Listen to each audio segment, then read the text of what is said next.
오늘 우리에게 주시는 말씀은 요한복음 1장 19절에서 34절의 말씀입니다. 요한복음 1장 19절에서 34절 말씀입니다. 함께 읽겠습니다. 유대인들이 예루살렘에서 제사장들과 레위인들을 요한에게 보내어 내가 누구냐 물을 때에 요한의 증언이 이러하니라. 요한이 드러내어 말하고 숨기지 아니하니 드러내어 하는 말이 나는 그리스도가 아니라 한데 또 묻되 그러면 누구냐 내가 엘리야냐 이르되 나는 아니라 또 묻되 내가 그 선지자냐 대답하되 아니라 또 말하되 누구냐 우리를 보낸 이들에게 대답하게 하라.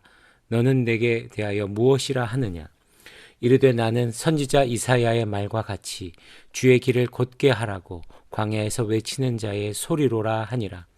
그들은 바리새인들이 보낸 자라. 또 물어 이르되 내가 만일 그리스도도 아니요 엘리야도 아니요 그 선지자도 아닐진데 어찌하여 세례를 베푸느냐. 요한이 대답하되 나는 물로 세례를 베풀거니와 너희 가운데 너희가 알지 못하는 한 사람이 섰으니 곧 내 뒤에 오시는 그이라.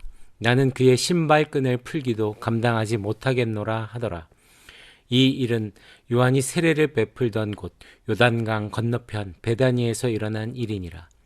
이튿날 요한이 예수께서 자기에게 나오심을 보고 이르되 보라 세상 죄를 지고 가는 하나님의 어린 양이로다. 내가 전에 말하기를 내 뒤에 오는 사람이 있는데 나보다 앞선 것은 그가 나보다 먼저 계심이라 한 것이 이 사람을 가리킴이라. 나도 그를 알지 못하였으나 내가 와서 물로 세례를 베푸는 것은 그를 이스라엘에 나타내려 함이라 하니라. 요한이 또 증언하여 이르되 내가 봄에 성령이 비둘기같이 하늘로부터 내려와서 그의 위에 머물렀더라.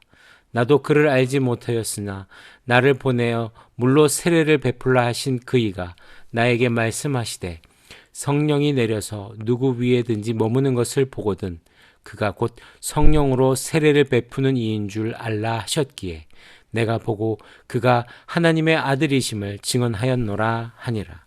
아멘. 세례 요한은 당시 혜성처럼 나타난 슈퍼스타였습니다. 광야에서 외친 그의 메시지에 수많은 사람들이 몰려들었습니다. 그러자 예루살렘의 종교 지도자들이 조사단을 파견합니다. 그리고 묻습니다. 내가 누구냐? 내가 메시아냐? 아니면 엘리야냐? 그 선지자냐? 당시 유대인들은 로마의 압제에서 구해줄 영웅을 기다리고 있었기에 요한을 향한 기대도 컸고 한편으로는 조심스러운 시선도 있었습니다. 하지만 요한은 이 유혹의 순간에 자신이 서야 할 자리를 정확하게 알았습니다. 나는 소리이고 주인공은 오실 그분이라고 대답했습니다. 나는 누구인가? 우리는 이 질문을 안고 살아갑니다. 세상은 우리에게 명함에 적힌 자기의 이름으로 그리고 사는 집의 크기로 연봉과 성과로 나를 설명하려고 합니다. 그래서 그것이 사라지면 마치 나라는 존재도 사라지는 것처럼 그렇게 불안해하지요. 그러나 종교개혁자 칼빈은 아주 중요한 말을 했습니다. 인간이 자기 자신을 바로 알기 위해서는 먼저 하나님이 어떤 분이신지를 알아야 한다고 말했습니다. 쉽게 말해서 하나님을 알 때에 나를 알 수 있다는 말입니다. 요한은 먼저 예수님이 누구신지 분명히 보았습니다. 보라, 세상 죄를 지고 가는 하나님의 어린 양이로다. 세례 요한이 바라본 예수님은 누구십니까? 오늘 본문을 통해 우리도 함께 이 고백을 드릴 수 있기를 바랍니다. 첫째, 예수님이 주인공이십니다. 23절 말씀을 함께 읽겠습니다. 이르되 나는 선지자 이사야의 말과 같이 주의 길을 곧게 하라고 광야에서 외치는 자의 소리로라 하니라. 사람들은 요한에게 내가 누구냐고 물었습니다. 그러나 요한의 대답은 언제나 예수님을 향하고 있었습니다. 사람들이 내가 그리스도냐라고 물을 때에 요한은 나는 아니다 라고 그렇게 단호하게 말합니다. 심지어 엘리야도 그 선지자도 아니라고 합니다. 그러면서 자신을 무엇이라고 소개합니까? 나는 광야에서 외치는 자의 소리다 라고 그렇게 소개합니다. 여러분, 소리의 특징이 무엇입니까? 소리는 뜻을 전달하고 나면 공중에서 사라져 버립니다.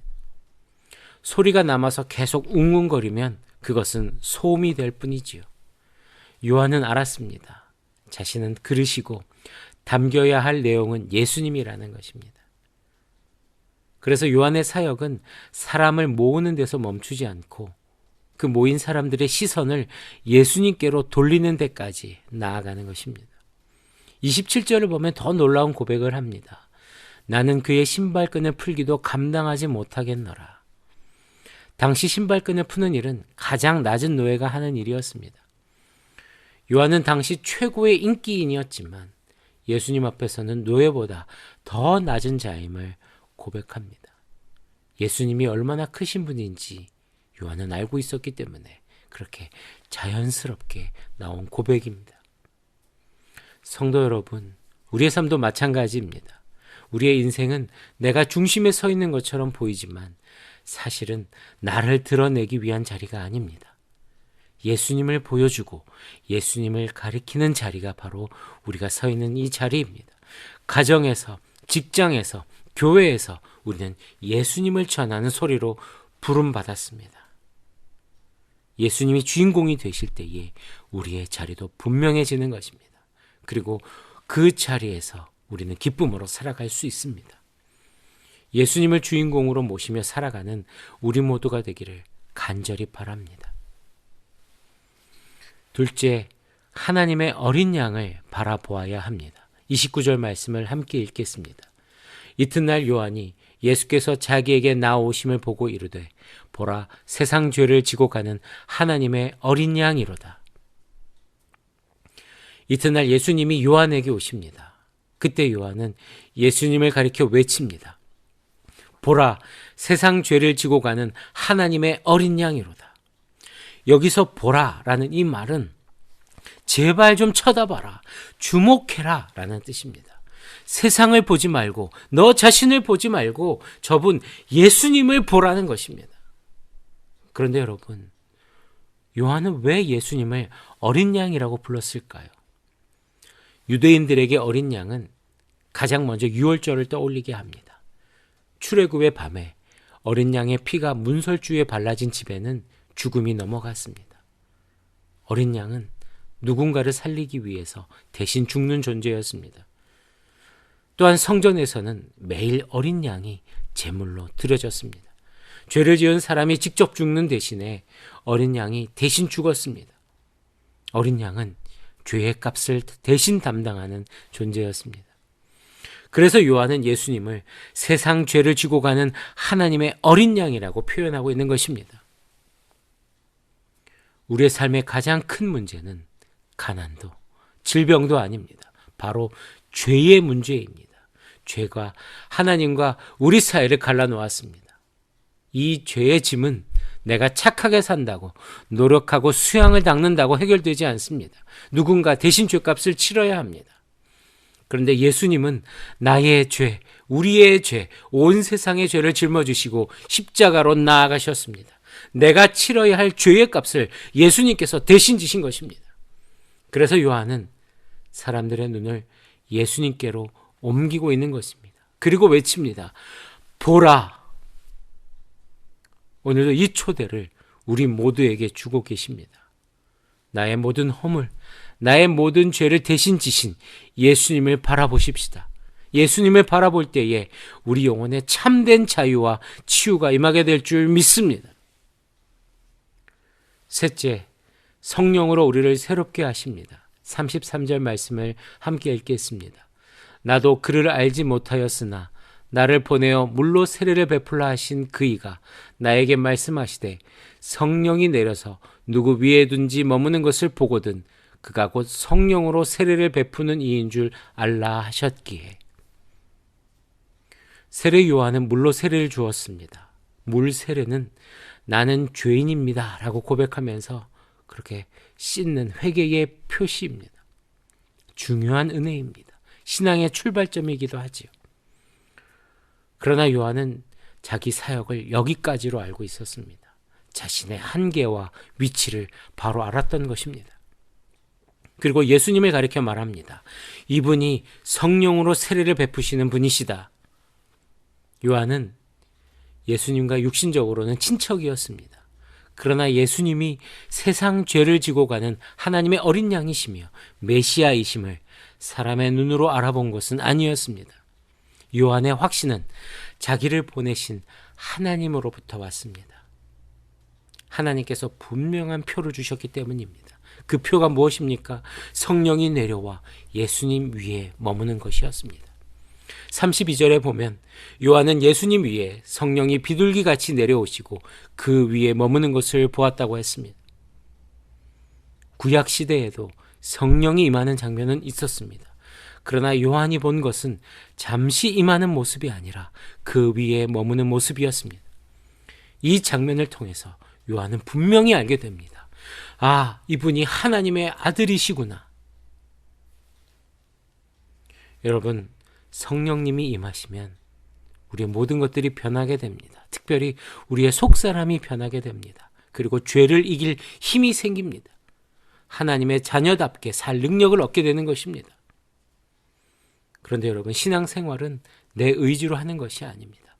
해야지 하면서도 내 삶이 따라오질 않을 때가 얼마나 많이 있습니까? 그래서 우리에게는 성령 하나님의 함께 하심이 필요합니다. 성령님의 임재가 필요합니다. 성령으로 세례를 주시는 예수님을 의지하시기 바랍니다. 우리의 메마른 심령에 성령의 단비를 부어주실 때에 우리는 믿음의 사람으로 하루하루를 살아가게 될 줄 믿습니다. 말씀을 맺겠습니다. 세례 요한은 예수님을 전하는 소리로 부름받았습니다. 그의 고백은 분명했습니다. 예수님이 주인공이십니다. 예수님은 세상 죄를 지고 가는 하나님의 어린 양이십니다. 그리고 성령으로 우리를 새롭게 하시는 분이시라고 그렇게 고백합니다. 요한은 이 예수님을 바라보라고 외치고 있습니다. 오늘 우리의 삶도 그렇습니다. 우리도 함께 그렇게 세례 요한처럼 고백할 수 있기를 바랍니다. 예수님이 우리의 삶의 주인이십니다. 세상 죄를 지고 가신 어린 양, 나의 죄값을 담당해 주신 어린 양이라고 그렇게 고백할 수 있게 되기를 바랍니다. 성령으로 우리를 새롭게 하시는 예수님을 바라보십시다. 그분이 부어주시는 성령의 능력을 힘입어서 오늘 하루도 승리하는 우리 모두가 되기를 간절히 바랍니다. 기도하겠습니다. 하나님 아버지, 오늘 말씀을 통해서 우리 주 예수 그리스도를 다시 바라보게 하여 주시옵소서. 우리의 삶의 주인공은 예수님이십니다. 세상 죄를 지고 가신 어린 양, 나의 죄값을 담당하신 어린 양이심을 고백하며 살아가게 하여 주옵소서. 성령 하나님, 우리 마음에 오시옵소서. 좌정하여 주시고 다스려 주시옵소서.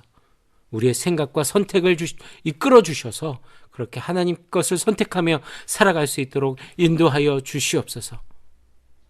어려움 가운데 있는 성도들을 주님 위로하여 주시고 육체의 질병으로 고통당하는 성도들을 주님 치유하여 주시옵소서. 오늘도 예수님 바라보며 살아가는 우리 모든 성도들 되게 하여 주시옵소서. 감사드리며 예수님의 이름으로 기도합니다. 아멘.